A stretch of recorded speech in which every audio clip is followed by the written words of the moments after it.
नहीं नहीं, एक एक करके प्लीज सर, एक एक करके जरा संजय जी का एक रिएक्शन ले लूं। संजय जी, तासीर पता चल गई आज, जिस तरह से धारदार धुआंधार शुरुआत हुई है, मतलब 4 दिन चर्चा हो पाएगी सर? कुछ काम हो पाएगा कि नहीं हो पाएगा?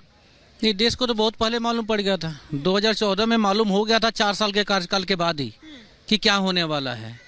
लेकिन हिमानी जी, जो एजेंडा की बात है ना, आप जो करें कि आज एजेंडा क्लियर हो गया, नरेंद्र मोदी जी का क्या एजेंडा है उनको खुद को नहीं पता। 2013 के अपने स्टेटमेंट को एक बार प्रधानमंत्री जी किसी भी पब्लिक मंच से दोहरा दें। वो गैस को प्रणाम करके जाना 450 का था, आज 1400 पहुंचा दिया। सुन लीजिएगा पूरी बात। महंगाई का मन नहीं बोलते प्रधानमंत्री जी, अब उनको प्रेम हो गया, महंगाई से गले लगा लिया प्रधानमंत्री जी ने आज का। माने जरा बेरोजगारी पे इन्होंने बात की, पर इस घमंडिया गठबंधन ने कितने नोटिस दिए पार्लियामेंट में? ठीक है, आ रही हूँ। नहीं ठीक बात है, उनकी बात का जवाब भी दे दीजिए। नहीं जरूर नहीं, घमंडिया गठबंधन, इंडी गठबंधन ने एक नोटिस दिया हो महंगाई पर चर्चा करने के लिए। जरा अच्छा, बोलता हूँ, मनोज मैं चुनौती देता हूँ। अच्छा ठीक, मैं आपको चुनौती देता हूँ, आपके 9 सालों में चुनौती को स्वीकार तो करने दीजिए भाई। बताइए देश की जनता को। आपके चुनौती को स्वीकार करते हुए एक चुनौती और देता हूं। 10 साल के कार्यकाल में प्रधानमंत्री जी का 5 मिनट का हमको भाषण दिखा दो जो शिक्षा पर उन्होंने बोला है। चलिए 2 मिनट का बाइट दिखा दीजिए जो शिक्षा पे लेके आ गए। और देश के इतने बड़े बजट का सिर्फ 2% शिक्षा पे एक्सपेंस करना शर्म की बात होनी चाहिए। शर्म का विषय अच्छा, तो चलिए आप लोगों देखिए। के लिए है, क्योंकि प्रधान, अच्छा चलिए एक बात सुनिए, 3 दशकों से मनोज जी पड़ी हुई थी। आप बीजेपी के प्रवक्ता हैं। गुजरात एक राज्य है जहां मुख्यमंत्री जी के रूप में इन्होंने काम किया प्रधानमंत्री जी 18 साल तक। आप बताइए कितने नंबर पे आता है गुजरात? फिर मैं देश की हाल पूछ लूंगा। अच्छा ठीक है, एक बार जवाब ले लेते, फिर मैं प्रदीप सिंह जी का रुख करूंगी। ईमानी, ये उस पार्टी का समर्थन करने आते हैं जहां हो हल्ला क्लिनिक खोली, उस पार्टी का समर्थन करने ये आते हैं जो बोलते थे 500 स्कूल खोलेंगे, एक स्कूल नहीं खोला। ये उस पार्टी का समर्थन यहाँ करने आते हैं जिन्होंने कहा हॉस्पिटल खोलेंगे, एक हॉस्पिटल नहीं खोला। ये उस पार्टी का समर्थन करने आते हैं कि जमुना जी को साफ करेंगे, कोई जमुना जी साफ नहीं करी।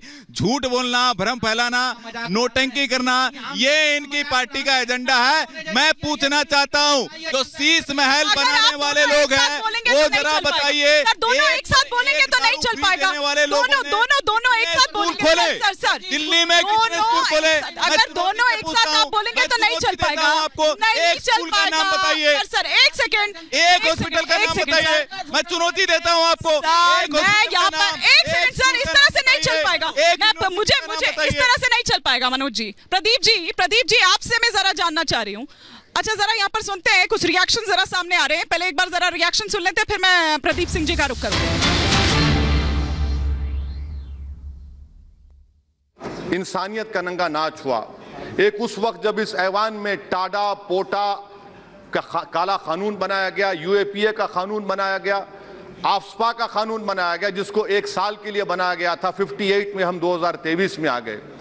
एक उस वक्त नाकामी साबित हुई जनाब, जब हम देख रहे हैं कि आज ये जो दिल है, भारत का दिल है, हिंदुस्तान का, इंडिया का दिल है, आज गरीबों में, मजलूमों में, मुसलमानों में, कश्मीर की आवाम में, दलितों में, आदिवासियों में इस ऐवान की मोहब्बत और एतमाद खत्म हो रहा है, कम हो रहा है।